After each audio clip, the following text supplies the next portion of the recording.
साथियों, मध्य प्रदेश की जो स्थिति क्या है, 2011 में मध्य प्रदेश की पूरे देश में जनगणना हुई। 2000 के बाद तो जनगणना हुई नहीं पूरे प्रदेश में, तो लेकिन 20.4% की जनसंख्या वृद्धि की दर से पिछली जनगणनाओं में जनगणना बढ़ी है। तो पिछली जनगणना में हमारे जो लोग थे उसमें अगर 20% की वृद्धि के हिसाब से अगर लगाएं 10 साल में, तो 8.5 करोड़ लोगों से ज़्यादा मध्य प्रदेश की आबादी है, जो अब मध्य प्रदेश है, छत्तीसगढ़ को छोड़। इस मध्य प्रदेश की आबादी में जो 8.5 करोड़ है, उसमें से कौन कौन से तबके हैं जो मध्य प्रदेश की आबादी में है, क्योंकि मैं इसलिए बता रहा हूँ ताकि आप मध्य प्रदेश की स्थिति समझ सकें और उसके अंदर से हमारा लक्ष्य क्या है और कैसे काम करना वो निकाल सकें आप। सरकारी आंकड़ों के हिसाब से 21.20% आदिवासी, 21.20% आदिवासी। इसका मतलब है कि अगर आप कुल 8.5 कर तो लगभग 1.70 करोड़ आदिवासी है मध्य प्रदेश में। 15.62% दलित आबादी है, उसका मतलब 1.22 करोड़। 51% पिछड़ा है, इसका मतलब है 4.5 करोड़। अन्य जो अल्पसंख्यक हैं वो है लगभग 9.8%, लगभग 10% मान लो आप इनको, तो करीब करीब 85 लाख के आसपास अल्पसंख्यक हैं। और बाकी जो जातियों के आधार पर अगर हम समझना शुरू करें तो बाकी जो आबादियाँ जिनको हम कहते हैं उच्च वर्ग, दलित, ब्राह्मण, ठाकुर वगैरह वगैरह, तो इससे आप अंदाज़ा लगा लीजिए कि उनकी जनसंख्या क्या है। तो ये सारी मिला के 8 करोड़, अगर 20% की वृद्धि से अगर 8.5 करोड़ आबादी मान लें तो लगभग 8.20 करोड़ कौन कौन हो जाते हैं? आदिवासी, दलित, पिछड़ा वर्ग, अल्पसंख्यक। अब ये समझने की कोशिश करें कि इसमें से जो मध्य प्रदेश में लोग काम कर रहे हैं, आबादी है, तो एक तो सामाजिक संदर्भ से ये आबादी समझ में आ जाती है हमको कि सामाजिक रूप से जो बनावट है, जिसके बारे में आमतौर पर समाज विभाजित है या समाज बना हुआ है। अब इसमें कौन कौन क्या क्या काम कर रहा है, इसके बारे में अगर संख्या देखें हम तो कुल मिलाकर मध्य प्रदेश में 72.2% आबादी ऐसी है जो कृषि पर आधारित है। 72%, लगभग 6 करोड़ 30 लाख। इसमें ये 6 करोड़ 30 लाख है, इसको भी समझने की कोशिश कीजिए। इसमें से 40% भूमिहीन है, जिन पे ज़मीन नहीं है, तो वो कितने हो रहे हैं? लगभग 2 करोड़ 40 लाख।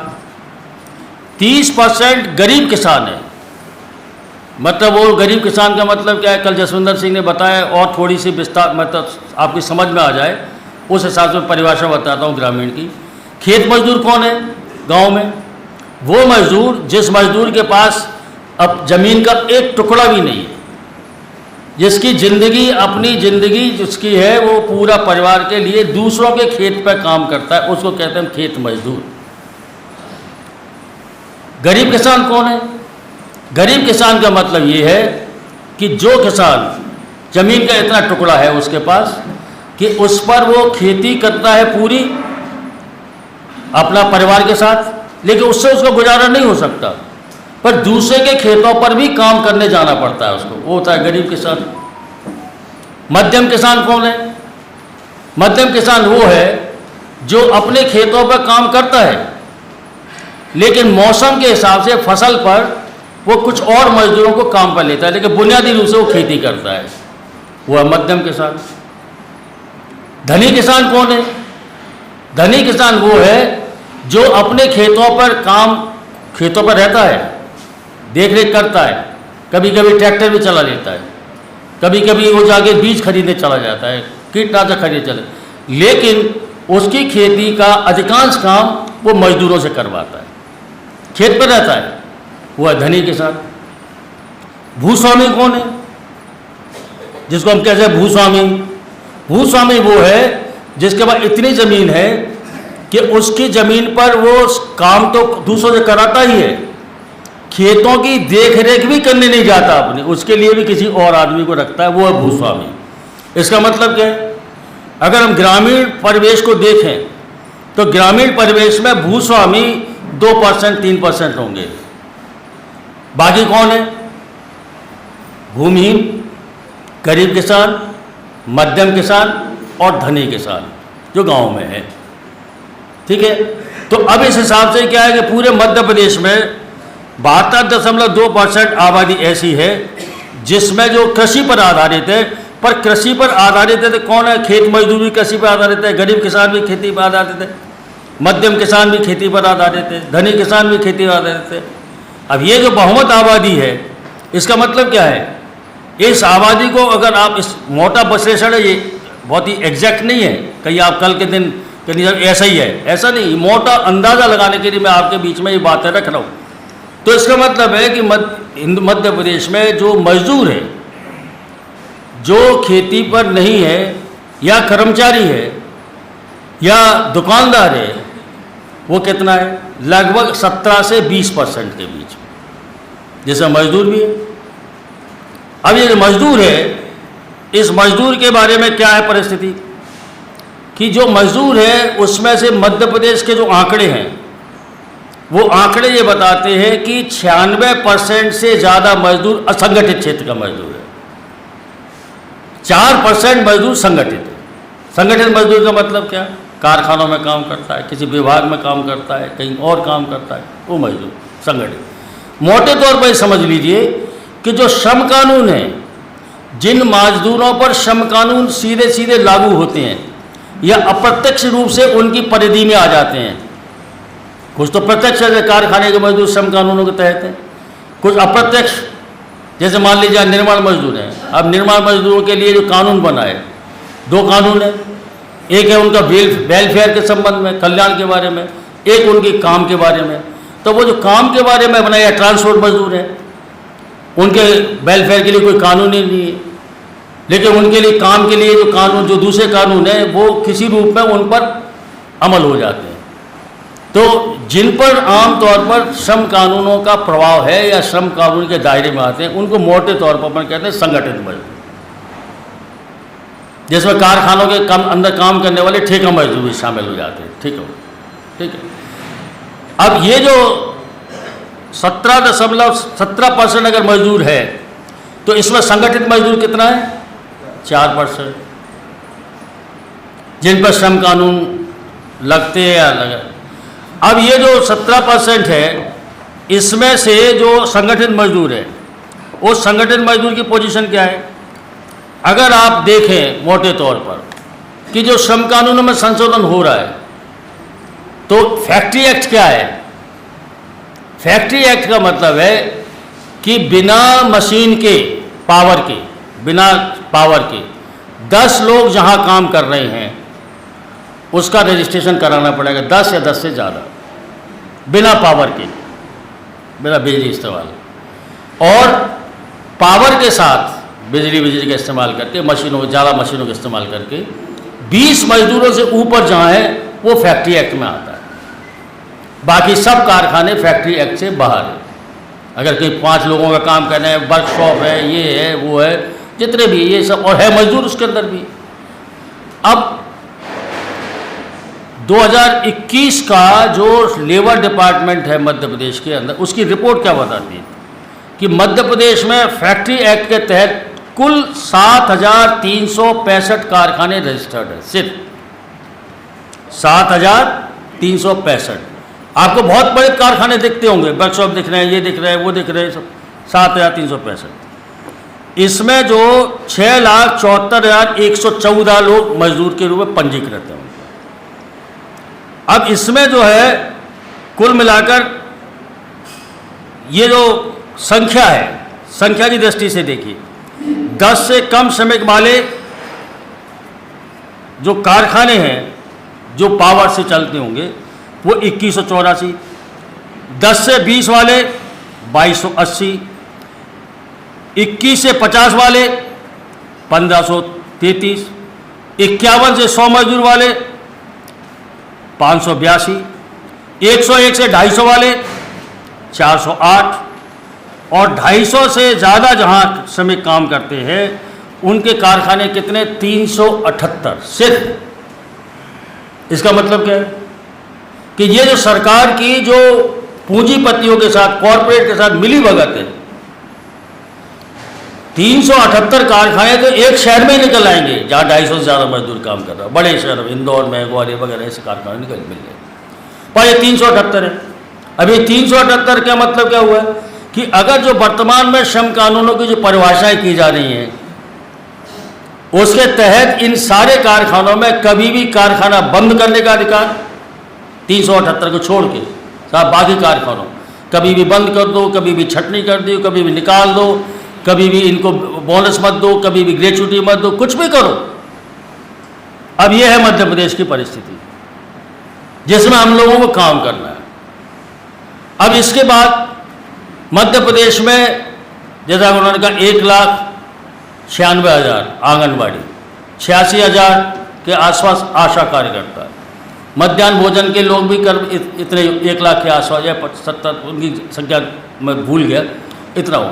इसका मतलब क्या है कि जो योजना कर्मी है जो सरकारी विभागों में काम कर रहे हैं उनकी संख्या, ये अपन जिनको संगठित कर रहे हैं वही संख्या मिला के करीब 3.5-4 लाख बनती है।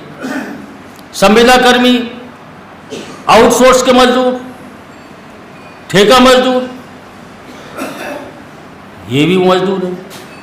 अब इसका मतलब ये है कि अगर हम ये माने कि श्रम कानूनों का अमल कराने से हम मजदूर का पूरा बना देंगे, तो अधिकांश तो वो श्रम मजदूर ऐसे हैं उन पर श्रम कानून लगते ही नहीं, और जिन पर लगते हैं उनके बारे में मैंने स्थिति बता दी आपको।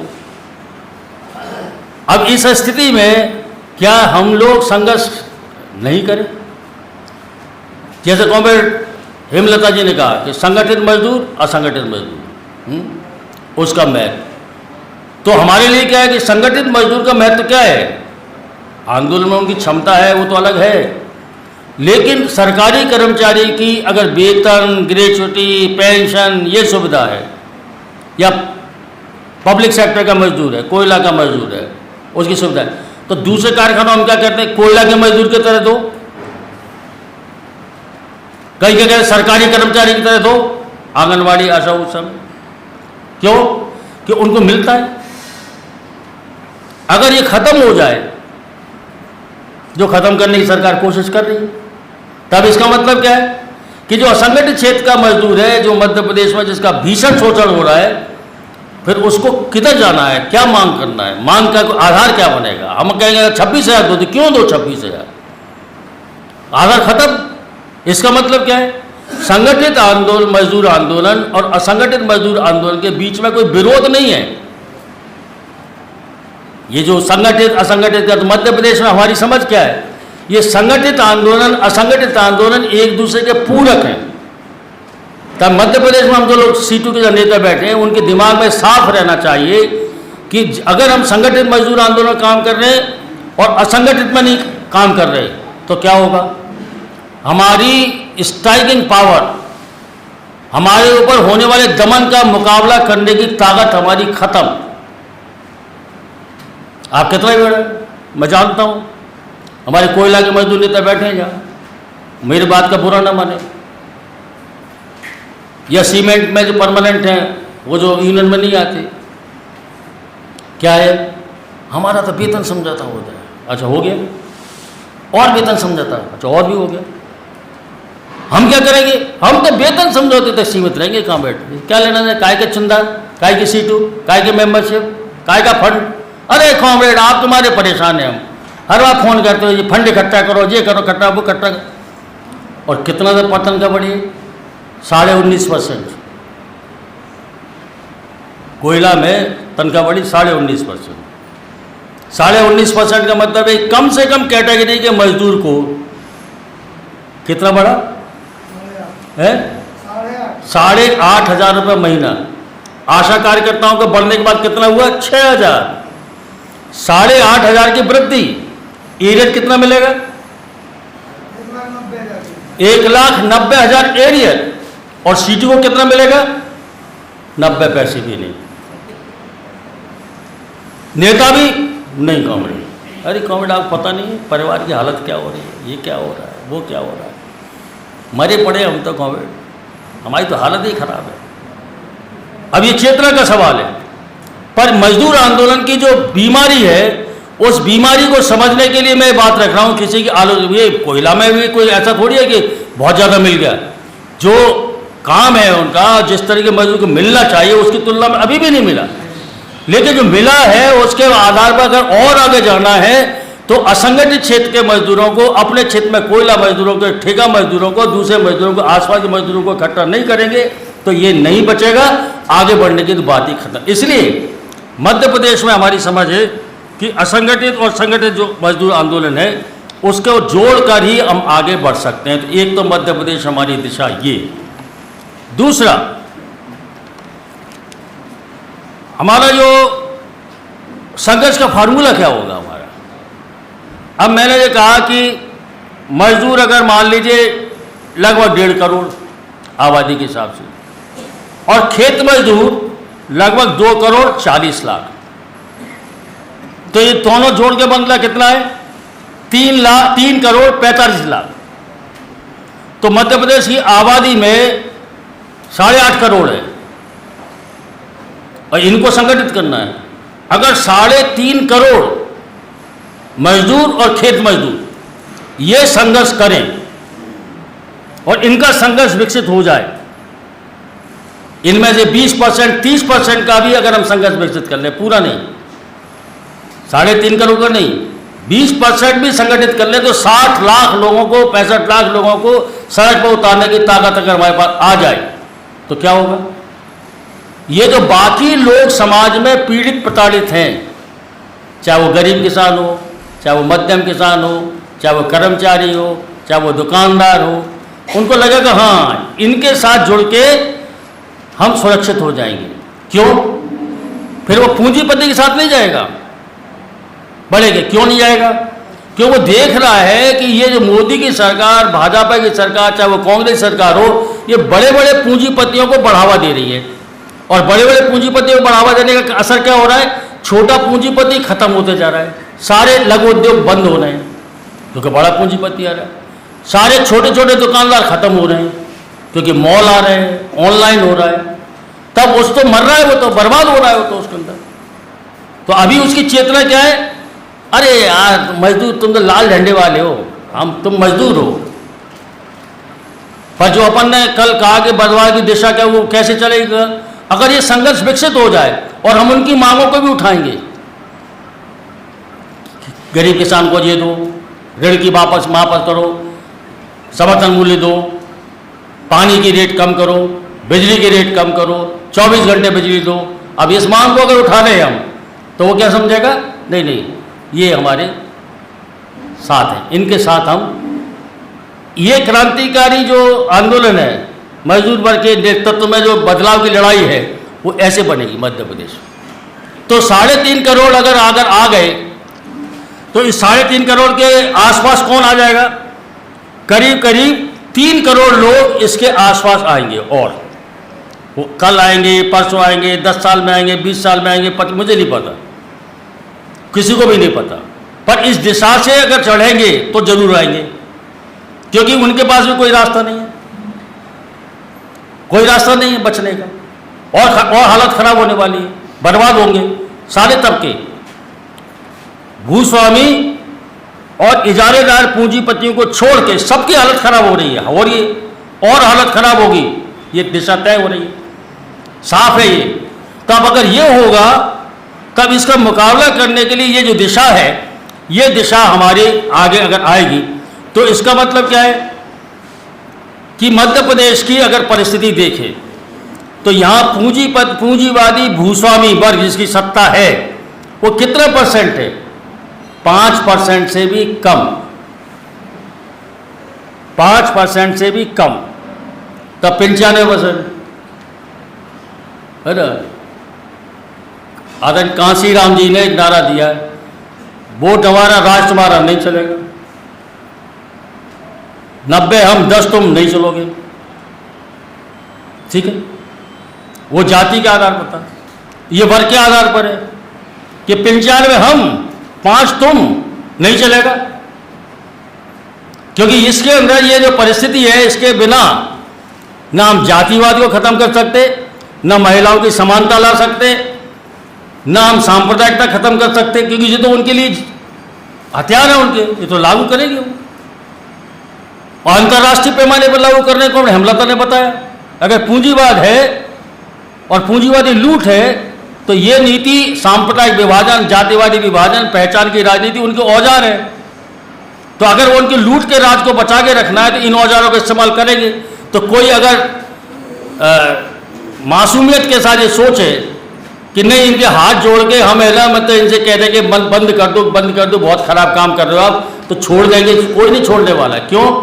जोंक अगर आपके शरीर से खून चूस रही है और आप जोंक से अपेक्षा करें कि मेरे शरीर से वो खून चूसना बंद कर देगी, मर जाएगी, कभी नहीं छोड़ेगी जोंक। तो ये जो शोषक वर्ग है ये जोंक है, मेहनत कशों की पूरी दौलत पर ये जोंक की तरह खून चूस रही है और इसी से जिंदा है वो। और आप कहें कि नहीं, ये हाथ जोड़ रहे हैं, आपके निवेदन कर रहे हैं, यज्ञ कर रहे हैं, हवन कर रहे हैं, सतकुंडी यज्ञ कर लें, ये कर लें, वो कर लें, महामृत्युंजय यज्ञ कर लो, कुछ भी करो, ये जोंक नहीं हटने वाली। जोंक तो आपसे कहेगी हाँ महामृत्युंजय क्या कर रहे हो, ले 1 करोड़ ले जाओ, कराओ, हजारों कुंडी बनाओ, क्योंकि तुम उसी में लगे रहो, इसके बारे में सोचो ही मत। इसी वो आस्था व्यक्तिगत है, पर जब वो आस्था, जैसे कॉमरेड बादल ने कहा कि कोई भी सांप्रदायिक व्यक्ति धार्मिक नहीं होता और कोई भी धार्मिक व्यक्ति सांप्रदायिक नहीं होता। हम धार्मिक आस्थाओं को आधार पर देखें वो ठीक है, पर उसका जो राजनीतिक इस्तेमाल होता है धर्म का, तब सांप्रदायिकता पैदा होती है। मध्य प्रदेश की परिस्थिति है, इस मध्य प्रदेश की परिस्थिति में अगर ये हम पूरा देखें तो ये 95% आबादी ऐसी है जो मेहनतकश आबादी है, जो हमारे आसपास है, जिसमें मेहनतकश है, छोटे दुकानदार हैं, छोटे व्यापारी। मतलब मेहनतकश का मोटा फार्मूला क्या है? शास्त्रीय फार्मूला तो अलग है जो मार्क्स ने और एंगल्स ने बताया। मोटा फार्मूला क्या है? जिसकी जिंदगी भी मेहनत करने के बाद कमाई से जिसकी जिंदगी चलती है वो मेहनतकश। छोटा दुकानदार भी क्या करता है? दुकान में बैठता है। बस वाला क्या करता है? बस चलाता है। ट्रक वाला क्या करता है? ट्रक चलाता है, मेहनत करता है। और जिनकी जिंदगी मेहनत करने पर निर्भर नहीं है, दूसरे की मेहनत पर डाका डालने पर है, वो शोषक है। तो आप पूंजीपति कहाँ मेहनत करता है? बैठा रहता है ऐसी। जमीन भूस्वामी घर में बैठा हुआ है, गांव में जमीन है, उसका देखने वाला भी अलग है। इसी आज की तारीख में कल जसवंतन ने कहा हम 3 लोगों के खिलाफ अपने संघर्ष को केंद्रित कर रहे हैं। क्यों? ये भी समझ लो, क्या बाकी पूंजीपतियों से दोस्ती कर लेंगे हम? आज करेंगे। क्या धनी किसान से दोस्ती कर लेंगे? आज करेंगे। क्यों? बड़े दुश्मन से निपटने के लिए छोटे दुश्मन के साथ हाथ मिलाने की रणनीति वैश्विक स्तर पर मान्य रणनीति है। तो इसलिए आज अगर पूंजीवादी सामंती व्यवस्था के अंदर अगर एक बड़ा पूंजीपति और भूस्वामी इनसे अगर निपट लें तो बाकी से भी कल शोषण करने वालों से भी निपटना आसान हो जाएगा। तब इसलिए आज अगर हम अमेरिकन साम्राज्यवाद की पूंजी और हिंदुस्तान के अंदर टाटा, बिरला, डालमिया, बजूरिया, खजूरिया, अडानी, अंबानी, ये जितने लोग हैं, इनको अगर निपट लें तो क्या होगा इनसे निपटने से? अगर भूस्वामी की जमीन गरीब आदमी के हाथ में आ जाए तो किसको मिलेगी? मध्य प्रदेश में भूमिहीन 40% है। भूमिहीन का 80% से ज्यादा हिस्सा दलित और आदिवासियों का। ये कोई संयोग नहीं है कि दलित हैं जाति के आधार पर, आदिवासी है समुदाय के आधार पर, गरीब हैं। पर ये गरीब जो है जाति के आधार पर अकेला नहीं है, वर्ग के आधार पर आज भूमिहीनों में अधिकतम आबादी दलितों की क्यों है? सब कहते हैं अरे साहब ऐसा थोड़ी है। तो क्यों भैया? क्यों दलित अधिकतम भूमि? क्योंकि उनको उस तरीके की सामाजिक व्यवस्था के अंदर उस जगह रखा है। तो अगर ये भूस्वामियों की जमीन निकल के अगर गांव के अंदर बटे तो कहां जाएगी ये? उस आबादी के बाद उस आबादी से क्या होगा? उसका रोजगार मिलेगा, उसको सम्मान मिलेगा, उसको अन्याय के खिलाफ लड़ने की ताकत मिलेगी, और कुल मिलाकर क्या होगा कि मजदूर वर्ग के आंदोलन की क्रांतिकारी दिशा में हम आगे बढ़ सकते हैं। तब इसलिए मध्य प्रदेश में क्या है, देश के स्तर पर अपन कर रहे हैं, पर मध्य प्रदेश का गड्ढा है। बंगाल बढ़ गया, केरल बढ़ गया, त्रिपुरा बढ़ गया, आंध्र बढ़ गया। अरे तो जाएगी तो गाड़ी दिल्ली, और कोई भी गाड़ी दिल्ली जाएगी तो निकलेगी यहीं से। वहां से कितनी भी तेज ले आए गाड़ी को, जब गड्ढा है तो गिरी जाएगी गाड़ी। हाँ, तो ऐसी मजदूर वर्ग के आंदोलन की गाड़ी जो है, क्रांति की गाड़ी है, ये जो गड्ढे हैं मध्य प्रदेश उत्तर प्रदेश जैसे गड्ढे, ये जब तक नहीं भरेंगे तब तक गाड़ी आगे जा ही नहीं सकती। और इसलिए वो लोग भी ना, जो लुटेरे सत्ता के लोग हैं, वो भी यहाँ ऐसा ना हो जाए, मजदूर आंदोलन विकसित ना हो जाए, तो उसमें बहुत ध्यान देते हैं। मनीष शुक्ला की हत्या ऐसे नहीं हो गई मैयर में, वो पता है उनको, एक हाथ मार डालो भय फैल जाएगा, पर भय का मुकाबला करके आगे बढ़ गए तो 2 मार लें 4 मार लें तब भी कोई फर्क नहीं पड़ेगा। तो वो बहुत ध्यान देकर हमारे ऊपर ध्यान दे रहे, पर हम उनके ऊपर ध्यान नहीं दे पा रहे कि वो क्या कर रहे हैं। तो इसी साथियों, मध्य प्रदेश के अंदर ये जो परिस्थिति है, अब इसमें जो दोनों एंगल से आप पकड़िए, एक जाति आधार पर, वर्ण व्यवस्था के आधार पर, अगर 95%, इसलिए अपनी मांग है, तो देश में मांग चली कि जाति आधार पर जनगणना करो। कुछ लोग कहते हैं आप जातिवाद फैला रहे हैं। आप क्या जातिवाद फैला रहे हैं? जातिवाद तो है समाज के अंदर, जाति का आधार जनगणना करो। अभी पता पड़ जाएगा मध्य प्रदेश के अंदर कितने % पिछड़े हैं। आमतौर पर आबादी के साथ 51% है। अभी पता पड़ जाएगा दलित कितने हैं, अभी पता पड़ जाएगा आदिवासी कितने हैं। तो अभी ये पता पड़ जाएगा तुम्हारा मनुवाद खड़ा कहाँ है। तो जाति का आदि गणना होगी तो उसके कई अर्थ हैं, तो हम समर्थन करते हैं। हाँ, जाति के आधार पर जनगणना करो, हिंदुस्तान की सच्चाई सामने लाओ। मैं क्या समझता हूं, इससे दुनिया नहीं है। मार्क्स ने कहा कि मनुष्य परिस्थिति के अधीन है, परिस्थिति मनुष्य के अधीन नहीं है। आप यहां कुछ क्या है आज मध्य प्रदेश में, वो मध्य प्रदेश की परिस्थिति तय कर रही है। आप क्या सोचते हैं उसे परिस्थिति तय नहीं। इसी तरीके से समाज की सच्चाई क्या है, यही चेतना को निर्धारित करेगी। चेतना के आधार पर समाज निर्धारित नहीं होगा पूरा। समाज की वास्तविक परिस्थिति, भौतिक परिस्थिति से चेतना बनेगी। तो भले ही अपन कुछ भी सोचते रहे कि मनुवाद ठीक है, ब्राह्मणवाद ठीक है, ठाकुरों की ब्राह्मणों की का सम्मान ठीक है। सम्मान करने में क्या दिक्कत है? सम्मान, पर सम्मान का लूट करोगे क्या, दादागिरी करोगे क्या, डंडा चलाओगे क्या, महिलाओं का बलात्कार करोगे क्या, नंगा नचाओगे क्या? ये क्या है? ये कैसी भी हमारी भावना है, कौन करता है ये महत्वपूर्ण नहीं है, पर मानव के रूप में ये होता है तो गलत हो रहा है। और उसको इंसान के रूप में हमको खड़ा होना है इसके खिलाफ, वरना काय के इंसान, हम काय के इंसान, काय के मानव, जानवर है हम। जानवर मान में क्या फर्क होता है? ये किसी मादा जानवर को 10 नर जानवर घेर के उसके साथ दुष्कर्म करें, क्या करें, जो करें, तो कौन बोलने वाला है उसके खिलाफ? पर आज का ये मानव समाज के लिए उचित है? जाति के आधार पर, धर्म के आधार पर, संप्रदाय के आधार पर बिल्कुल नहीं। इसलिए ये जो मध्य प्रदेश की सच्चाई है, ये जो दमन बराबर बढ़ रहा है, आप गौर करके देखिए। ये वैसे कोई ऑथेंटिक आंकड़ा निकाल लीजिए क्राइम रिपोर्ट से, बलात्कार की शिकार महिलाओं का बहुमत दलित, आदिवासी और सबसे पिछड़े वर्ग की महिलाएं होती हैं अधिकम। ऐसा नहीं कि सवर्णों की शिकार नहीं होती, होती है, वो भी शिकार होती है। जो सवर्ण महिलाओं की शिकार हो रही है बलात्कार की, वो सांस्कृतिक गिरावट का प्रतीक है। फर्क समझिए, जो उच्च वर्ग की महिलाएं भी बलात्कार की शिकार हो रही हैं, दमन की शिकार हो रही, वो सांस्कृतिक गिरावट है। और दलित, आदिवासी, सर्वाधिक पिछड़े वर्ग की महिलाएं जो बलात्कार के शिकार होती हैं, वो सामाजिक सोच की प्रतीक है। वो सामाजिक सोच है। ऐसा कर सकते हैं, ऐसा हो सकता है, इसमें क्या बुरा, इसमें क्या गलत? और कोई कर देगा तो समाज का समर्थन नहीं आता उसके विरोध में। अरे ठीक है यार, हो गया। कोई महिला घर में अगर पिट रही है अपने पति से, और आप अगर जाए करें कि मत मार, तो वो क्या कहे, मेरे घर का मामला है, कहाँ बीच में आ रहे हो?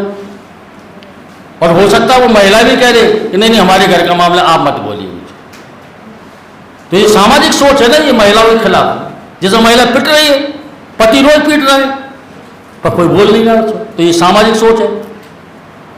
तो ऐसे ही ये जो अत्याचार है, इस अत्याचार का एक सांस्कृतिक गिरावट का मामला है, एक सामाजिक सोच का मामला है। हमें सामाजिक सोच के आधार पर अपनी समझ को मध्य प्रदेश के अंदर साफ रखना है और उसी आधार पर मुद्दों के बारे में हमको सोचना है।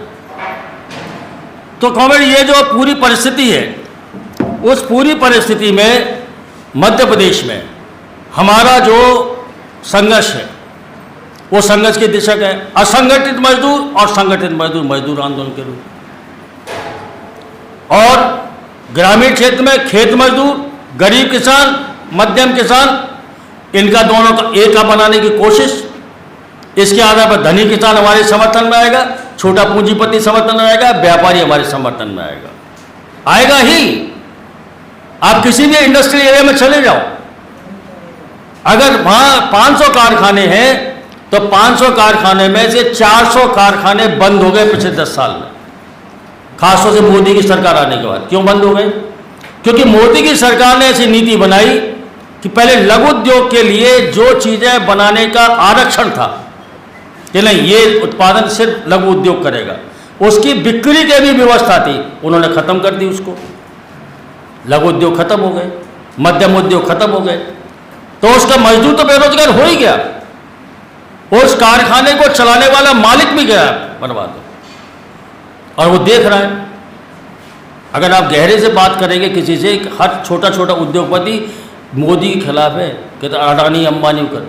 अरे वो छोड़ो, इस सीमेंट कारखाने में जब जेआरसी के अंदर अपनी यूनियन थी और वो मैनेजमेंट बात करता था, तो जेआरसी का मैनेजर का टॉप मैनेजमेंट के लोग जब बात करते थे अपने से, तो वो कहते थे भैया मोदी का राज है, हमारे इस कारखाने को वो किसी भी तरीके से अडानी अंबानी को दिलवाना चाहता है कौड़ियों के दाम पर, इसलिए हमारे पीछे पड़ गया है। वो नोएडा में हमारे पीछे पड़ गया है, वहाँ भी बिचवाना चाहता है, ये हमारे कारखानों के पीछे, तो वो भी समझ रहे हैं। तब ये इसको हमको किस रूप में लिखना है कि जो नीति है, ये नीति इस तरफ जा रही है। इसलिए मध्य प्रदेश में हम क्या कर पाएंगे क्या नहीं कर पाएंगे वो अलग प्रश्न है, जिसमें मैं आता हूँ। लेकिन मध्य प्रदेश में जो हम सोच रहे हैं वो किए बगैर मध्य प्रदेश के अंदर न तो मजदूर का भला हो सकता, न किसान का भला हो सकता, न कोई जनवाद आ सकता, न कोई सामाजिक न्याय आ सकता, न कोई छुआछूत खत्म हो सकती, न महिला पर अत्याचार खत्म हो सकता पूरी तरीके से। इसलिए साथियों, ये जो धर्मनिरपेक्षता का सवाल है, अल्पसंख्यकों के वाले, अब कुछ लोग कहते हैं अल्पसंख्यकों का सवाल, अरे सीटू के लोग तो हिंदू विरोधी है, जैसे हम दलित अत्याचार के बारे में कहते हैं सीटू के लोग तो सबल विरोधी है। अरे यार, सबल विरोध का क्या मतलब है इसमें अल्पसंख्यक का अगर हमने उस पर हमला हो रहा है, पिटाई हो रही है, दुचाई हो रही है, मारे जा रहे हैं, दंगा हो रहा है, मकान जलाए जा रहे हैं, वो हिंदुस्तान का नागरिक है। हमें ये भूलना नहीं है इस पॉइंट। 1950 26 जनवरी और 26 जनवरी 1950 से पहले का बन गया 25 जनवरी, दोनों में फर्क क्या है? 26 जनवरी 1950 25 और उससे पहले में, उससे पहले यहां राज के लिए कैसे चलेगा इसका कोई आजाद हिंदुस्तान का ढांचा संविधान नहीं था। उससे पहले अंग्रेजों का कानून था, उस और राजाशाही के इलाके में राजाओं का कानून था। अब 26 जनवरी 1950 को जो भारत का संविधान लागू हुआ है, उसमें 4-5 चीज़ों का मैं जिक्र करना चाहता हूँ जो हमारे साथियों की चेतना में रहना चाहिए। नंबर 1, हमारे देश के अंदर जो नागरिकता है, नागरिक वो जाति, धर्म, संप्रदाय के आधार पर नहीं है। क्या लिखा है भारत संविधान में?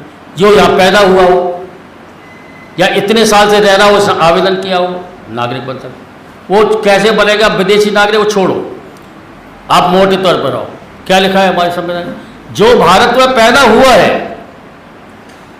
वो भारत का नागरिक। ठीक है, अब भारत में पैदा हुआ है। 1947 में देश का बंटवारा हुआ। 1947 से लेकर अब तक है ना 75 साल हो गए देश को आजाद हुए।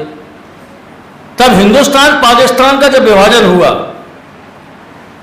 तब पाकिस्तान जिनको जाना था वो चले गए।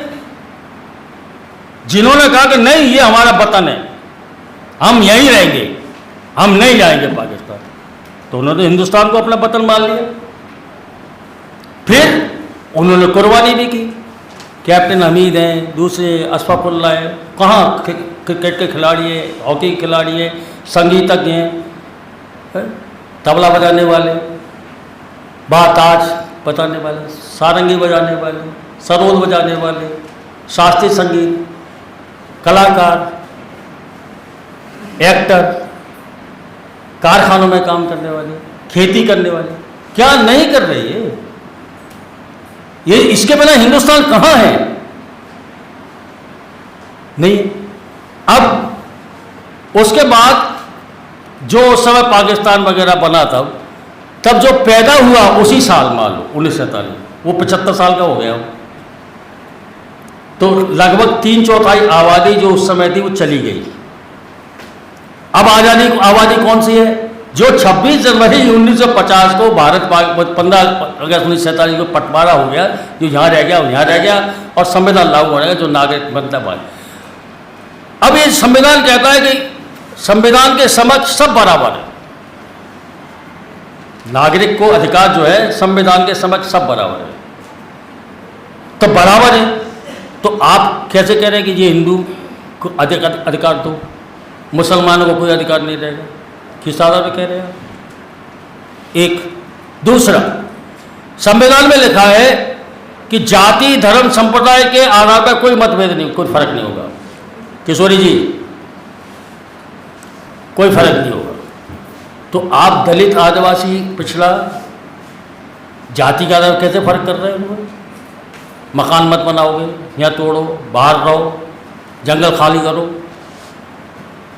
उसमें संविधान में क्या लिखा है? नागरिकता के आधार पर मताधिकार का जब अधिकार मिलेगा सबको मिलेगा।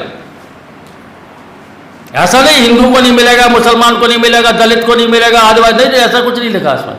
संविधान में सबको अधिकार है। जब सबको अधिकार है तो क्या है अधिकार? कि 100 बीघा जमीन वाले को 10 वोट, खेत मजदूर को 1 वोट, मजदूर के 5 वोट, पूंजीपति के 1000 वोट। ऐसा लिखा है क्या? नहीं। क्या लिखा है उसमें? उसमें लिखा है कि सबके पास 1 वोट, सबका बराबर है। अब अगर ये लिखा है तब हिंदुस्तान के अंदर क्या संविधान का राज चलेगा या नहीं चलेगा, ये है लड़ाई। ये जो आरएसएस, बीजेपी, दूसरे संगठन, इनको ऐसे मत समझो, ऐसे समझो कि क्या देश में इस संविधान का राज चलेगा या संविधान का राज नहीं चलेगा, इसकी लड़ाई चल रही है। हम कहाँ हैं? हम ये जगह पर हैं कि संविधान का राज चलेगा। क्यों चलेगा? हम क्यों हैं इसके पक्ष में? इसलिए पक्ष में है कि अगर देश के अंदर मजदूर आंदोलन को, मेहनत कशों के आंदोलन को संगठित करना है तो अंग्रेजों के ज़माने में नहीं कर सकते थे हम, राजाशाही के ज़माने में नहीं कर सकते थे हम। तो हमारे पुरखे लड़े राजाशाही के खिलाफ, वो राजाशाही खत्म कर दी। हमारे पुरखे लड़े अंग्रेजों के खिलाफ, अंग्रेजों को राज खत्म कर दिया उनने। जब राजा थे तब भी हमारे पुरखे गरीब थे, लेकिन तब वो बोल नहीं सकते थे। जब अंग्रेजों का राज था तब भी हमारे पुरखे गरीब थे, तब भी मजदूर थे। पर उनको लड़ने का अधिकार नहीं था। फिर वो लड़ते लड़ते अंग्रेजों के ज़माने में ही ट्रेड यूनियन का अधिकार ले लिया हमने, बहुत सारे श्रम कानून बनवा लिया अंग्रेजों से लड़के। अब हमारे पुरखे लड़ के जो दे गए 8 घंटे का अधिकार भी ले गए। अब अगर ये लड़ाई को आगे, जैसा कॉमरेड हेमलता ने कहा, हम समाजवाद की ओर ले जाना चाहते हैं, सबके बराबरी के अधिकार के लिए ले जाना चाहते हैं लड़ाई को, तो क्या है, इससे आगे की लड़ाई अगर बढ़ेगी तो हमारे पास 3-4 कदम है चलने के लिए। तो 3-4 कदम पार करना है हमको, वो भी कठिन है पर है तो 3-4। और अगर संविधान का राज खत्म हो गया तो कहां पहुंचेगा ये राज? ये पहुंचेगा राजाओं की राजाशाही के ऊपर, जिसकी लाठी उसका भैंस। कानून क्या बनेगा? भारत का संविधान नहीं, जिसकी लाठी उसकी भैंस। और जिसकी लाठी उसकी भैंस अगर है तो गरीब की भैंस भी जिस पे लाठी है वो ले लेगा, जैसे जमींदारी के राज में ले लेते थे। जैसे अगर गांव के अंदर गुंडागर्दी करने वाला जमीन का मालिक बड़ा आदमी ले लेगा, गरीब आदमी को कोई अधिकार बचेगा नहीं। यहां तक कि उसको अपने घर के अंदर की महिलाएं भी सुरक्षित नहीं रह पाएंगी, जो से पहले नहीं थी। तो अब इसका मतलब क्या हुआ? ये जो लड़ाई है, इस लड़ाई में हम उस जगह पर नहीं जाना चाहते। जाएंगे तो मजदूर आंदोलन बहुत पीछे चला जाएगा। तब मजदूर आंदोलन का सबसे पहला काम क्या है कि अपने अधिकारों के लड़ने के साथ साथ जिनसे अधिकारों की लड़ाई आगे बढ़ रही है उस जगह को भी बचाओ। तो भारत में संविधान के राज को बचाओ। ये जो धर्मनिरपेक्षता है, इसको लोग समझते हैं धर्म के आधार पर, हिंदू मुसलमान का। अरे यार, ये धर्म के आधार पर नहीं है सर। आपको मैं एक बात बताना चाहता हूं, अगर धर्मनिरपेक्षता का आधार नहीं हुआ होता तो हिंदुस्तान आज न मोदी जी कह रहे ना मेरे तीसरे कार्यकाल में दुनिया की तीसरी अर्थव्यवस्था बन जाएगी। वो तीसरी बनेगी कि नहीं बनेगी वो तो अलग बात है, लेकिन आज की तारीख में हिंदुस्तान दुनिया की 10 बड़ी अर्थव्यवस्थाओं में हिंदुस्तान की अर्थव्यवस्था शामिल है। 10 बड़ी अर्थव्यवस्था। ये 10 बड़ी अर्थव्यवस्था में हिंदुस्तान कैसे आ गया? अगर देश के अंदर धर्मनिरपेक्षता नहीं होती तो कश्मीर कहां होता? हिंदुस्तान में रहता क्या? तो उत्तर पूर्व कहां होता? वो हिंदुस्तान में रहता क्या? अगर धर्म के आधार पर बनता तो द्रविड़ दक्षिण के लोग और उत्तर के लोग, उनकी तो मान्यताओं में परंपराओं में बहुत फर्क है। मैं कई बार उदाहरण देता हूं, वो यहां जाना जरूरी है।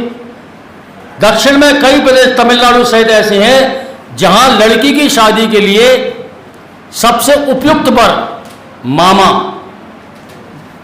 अगर मामा उपलब्ध है तो लड़की की शादी मामा के साथ होगी, वो भी हिंदू है। और नॉर्थ इंडिया में, उत्तर भारत में मामा और भांजे का रिश्ता सबसे ज्यादा पवित्र है। यहां भांजे पर अगर मामा अगर कुदृष्टि भी डाल दे और किसी को पता पड़ा तो मार डालेंगे उसको, तो कौन सी परंपरा चलेगी? कौन सा हिंदू चलेगा? कौन सा हिंदू राष्ट्र आएगा? तमिलनाडु में हिंदी नहीं बोलते लोग, हिंदी का विरोध करते हैं। आपका हिंदी राष्ट्रभाषा, तो तमिलनाडु में एक रखा हुआ के साथ में वो तो कहेंगे हमारी तो भाषा ही नहीं है। केरल के लोग हमारी भाषा ही नहीं है, मलयालम हमारी भाषा। तो और धर्म के आधार पर करोगे तो हिंदुस्तान टूट जाएगा। अब हिंदुस्तान इतना बड़ा जो है, ये सिर्फ धर्मनिरपेक्षता के आधार पर नहीं, हमारा देश धर्म के आधार पर नहीं चलेगा। हमारा देश नागरिकता के आधार पर चलेगा। नागरिकों के अधिकार की रक्षा करना सरकार का काम है। जिसका जो धर्म है उसको मानने का अधिकार होना चाहिए, ये है। तो अगर आज धर्मनिरपेक्षता कमजोर पड़ती है तो सवाल हिंदू मुसलमान का नहीं है सिर्फ, या हिंदू और क्रिश्चियन का सवाल नहीं है। इस देश की बुनियाद दरक जाएगी, देश की बुनियाद ढह जाएगी, देश टुकड़े टुकड़े हो जाएगा। इसलिए साथियों, मजदूर वर्ग के आंदोलन की दृष्टि से ये जो राष्ट्रीय आंदोलन में जो धारा निकली और उसने जो यहाँ तक इस लड़ाई को लाए है, इसकी रक्षा करना और इसको आगे की ओर ले जाने का काम हमको करना है। तो मध्य प्रदेश में इस काम को अगर हमको करना है तो हमारी नज़र में ये भी रहना चाहिए कि कितने दलित हैं, कितने आदिवासी है, कितना पिछड़ा वर्ग के लोग हैं, कितने अल्पसंख्यक हैं। यही तो मजदूर है। मजदूर वर्ग कौन है? आप किसी भी कारखाने में, किसी भी खदान में, किसी भी चौराहे पर खड़े होकर मजदूर की गिनती करो, आपको उसके अंदर मजदूर में बड़ा हिस्सा 90% से ज़्यादा किसी भी किस्म के मजदूरों में दलित, आदिवासी, पिछड़ा, अल्पसंख्यक, इनमें भी जो महिलाएं हैं, जो काम करती हैं महिलाएं मजदूर के रूप में, अधिकारी कर्मचारी के रूप में नहीं, मजदूर के रूप में, उनका तो 90% से ज़्यादा हिस्सा दलित, आदिवासी, अल्पसंख्यक, अति पिछड़ा वर्ग मजदूरों में, मजदूर महिला, वो सुपरवाइजर बन गए, वो डॉक्टर बन गए, वो इंजीनियर बन गए, वो अलग बात, मेहनत कर। इसका मतलब क्या? अगर मेहनत कश आवाम को अगर हम देखें जिसको संगठित करना है, तो मध्य प्रदेश की जो सामाजिक परिस्थिति है, उस सामाजिक परिस्थिति के साथ साथ मजदूर की बनावट में भी ये सामाजिक परिस्थिति है। तो अगर मध्य प्रदेश की सामाजिक परिस्थिति ये है तो हम किस तरीके से काम करेंगे? एक। 2 नंबर, मध्य प्रदेश में और बाकी प्रदेशों में एक और फर्क है। वो फर्क क्या है? पूरी हिंदुस्तान में पूंजीपति भूस्वामियों का गठजोड़ की सरकार है, पूंजीवादी व्यवस्था हावी है। मध्य प्रदेश के बारे में हम लोगों ने विश्लेषण किया तो ये पाया कि मध्य प्रदेश में सामंतवादी दृष्टिकोण हावी है। दिग्विजय सिंह कौन है? ज्योतिरादित्य सिंधिया कौन है? और शिवराज सिंह कौन है? आप कहेंगे किसान। नहीं, वो किसान था, बन गया जमींदार। कांग्रेस भाजपा के अधिकांश नेता, अगर आप पकड़ेंगे उनको, वो विश्लेषण करेंगे, चाहे वो कुंवर अर्जुन सिंह जी रहे हो, चाहे वो अजय सिंह जी हो, चाहे दिग्विजय सिंह जी हो, चाहे शिवराज सिंह जी हो, चाहे ज्योतिरादित्य सिंधिया जी हो, सब बड़े बड़े जमींदार हैं और बड़े गर्व से कहते हैं राजा साहब। हाँ साहब, राजा साहब। जो 1947 में खत्म हो गए ये राजा साहब। आप क्या के राजा साहब? नहीं, महाराज ज्योतिरादित्य सिंधिया। आप तो लाइन पे आया थोड़ा ठुक पिट के, नहीं तो हमें महमूद ग्वालियर के हैं, हमें पता है कि अगर उसको कोई ऐसे करके बूढ़ा आदमी भी उसके पैर नहीं छीता था तो है बात। कांग्रेस इसी से परेशान थे। और ये एक संयोग की बात है कि रामविलास जी है या कौन बादल कल चले गए मतलब क्लास लेके। हम लोगों ने पहली बार जैसी मिल के आंदोलन में ये बैठे हैं बघेल जी, और एक आंदोलन था तो हम लोगों को पता पड़ा माधवराव सिंधिया आया है, मंत्री था वो, और जुलूस लेके महल में घुसा दिया हम लोगों ने, महल में घुसा दिया। पहली बार घुसा मजदूर जुलूस घुसा दिया। तो मजदूर वर्ग की वो ताकत है या उसके अंदर वो विचार है कि वो सामंत मावंतों को क्या है, मजदूर है भैया, तुम लुटेरे हो। अब ये जो सामंतवाद है वो मध्य प्रदेश में हावी है, इसीलिए मध्य प्रदेश के मजदूरों के बीच में और सामाजिक रूप से भी सामंतवादी प्रवृत्ति हावी है।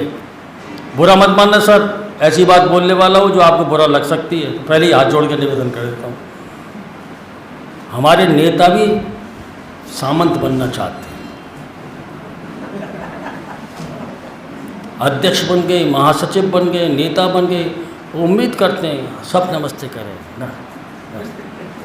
कोई पूछा कॉमरेड ये कैसे कर दिया आपने? तू आता है क्या? मेंबरशिप करता है क्या?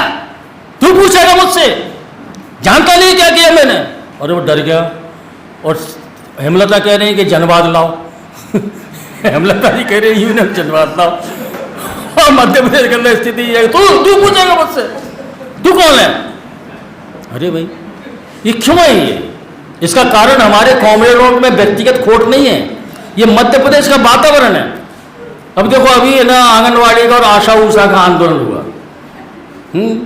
अभी क्या था, उन्होंने साहब इस पे बैनर पे नाम भी लिखो। अरे वाह साहब लिखो, हम तो विरोध में इसके, काय का नाम, संगठन का नाम लिखो। अब मध्य प्रदेश में यूनियन का बैनर बना, सभी यूनियनों के अध्यक्ष का नाम,